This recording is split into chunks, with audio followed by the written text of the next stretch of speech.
Hi there, how you doing? Just a quick video on these wee miniatures here. A slight departure from my Star Wars stuff that you can see just sitting in the background there. I think I mentioned in a video previous that I used to paint a bit of Warhammer gaming miniatures. These are part of a larger consignment of models that I've been commissioned to paint by a friend or a work colleague for his wife. I think Nighthaunt is the army from the game Warhammer Age of Sigmar, or what used to be just called Warhammer, the old fantasy style game. Because the colours that you can see on the model, the purple and the sort of turquoisey blue, were specifically requested by the customer. I think Games Workshop's colour scheme's slightly different. I think it's a kind of, I want to say almost like a really dark blue, fading into white.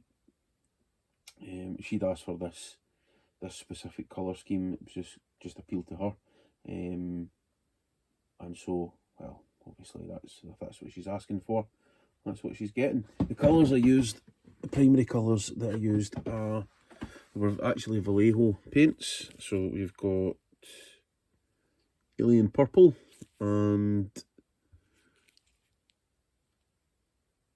I'm not sure, is that ALLSV Gall Light Blue?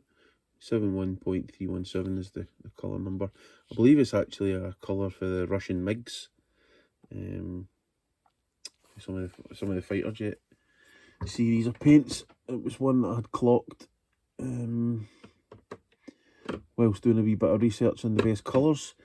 I really quite like the Vallejo paints. They're certainly much cheaper than the Citadel ones. Made for airbrushes.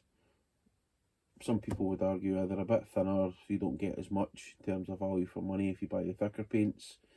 But in terms of pigmentation, there's a lot more pigment in there in comparison to what you would get if you took the same equivalent amount of paint and diluted it. So I don't know, that's according to Vallejo. I'm not an expert by any stretch of the imagination. This is what their website says. But anyway, by the by, cracking paints. I really like them. Still a few details to be done. If you just have a look at the sort of front here, so we're going to do these a bit like a skull. You can see on this one here, I've managed to pick that out already. I don't know how well you can see that. A little bit closer actually. I don't know if that'll focus. Let's see. Yep. So you can see it's just like bone, and the faces of these other chaps shall be the same. Pretty tricky models to build, to paint, as they were in that sort of built position. A lot of intricate parts, but a cracking challenge. That I wouldn't normally paint something like this for myself, but equally so, I think they're really nice sculpts, as are all the Games Workshop stuff really. Despite what some of their reputation might be about being quite expensive models, the build quality, the actual casting and the tooling of the model itself, the actual moulds are very good. Good standard of model. These actually came pre-built. The customer had already started building some of them. There was a couple of the ones and it still came brand new in the boxes, still sealed, that I'd done myself for her.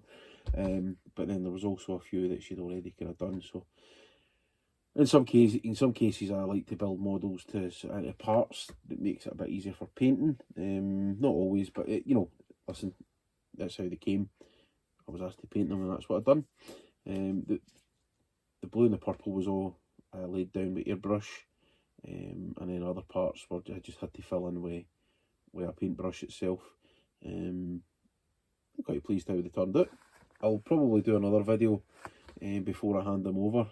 I'm hoping they've got another, 10 wee similar models to these to paint, and then that's done. I think that was a total of like 19. It's took me a while to get through this, just with the baby coming and the intricacy, easy for me to say, of some of the bases. You can see obviously all the nooks and crannies in this here. This one was a right nightmare, just to get the fencing. See, that's a bit better. Just to get the fencing done. There's still a few bits of detail in this. I've started basing this. I think the glue's actually still drying on this one. I've used, for the base material, this stuff here. It is a magic blend, my own recipe, of tile grout and soil for the farmer's field up the back of the house. But don't tell him I've been stealing these. I just got a clump of muck from his field last year after he ploughed it, just before he sowed his barley, and dried that off, broke it up into a nice fine powder, mixed it with some tile grout, and that was thanks to Luke Towan on Boulder Creek Railroad, his YouTube channel. Learned loads from him and who's the other man, Boyle Eye Hobby Time. Check their YouTube channels out if you're into building dioramas and models and that kind of stuff, landscape modelling. They're the guys to go and see. They just next level stuff. Anyway, this is some of the stuff that I'd kind of picked up from them. And then the grass is Woodland Scenics static grass. I think that's a kind of light coloured grass. I don't want to go too bright and green. I think it just matches in nice with the kind of rugged landscape look that I was going for on the bases. So yeah, I'll probably do, as I say, another video on this at some point further down the line. I just wanted to share this. Catch you all in a bit. Cheers.